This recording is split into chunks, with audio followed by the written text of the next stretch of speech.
nggak biasa, karena kita nggak biasa diajar mengamalkan kalimat itu. Padahal itu hadis Nabi dan itu kalau di dunia Arab, karena itu bahasa mereka, itu terbiasa begitu.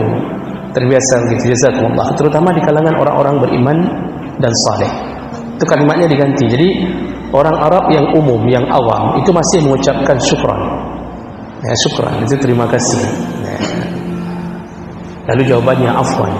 Tapi kalau orang-orang yang punya ilmu agama dengan baik, dia enggak ucap lagi syukran. Apapun orang berbuat baik, walaupun hanya diberikan satu jarum untuk dipinjamkan, waktu dikembalikan dia ucapkan jazakumullah. Semoga Allah membalas kebaikanmu. Maksudnya, kami tidak sanggup membalasnya. Kami dengan kefakiran kami tidak sanggup membalasnya. Kami hanya mohon kepada Allah agar membalas semua kebaikanmu. Kalau Allah yang balas, Pak, mana ada sedikit-sedikit?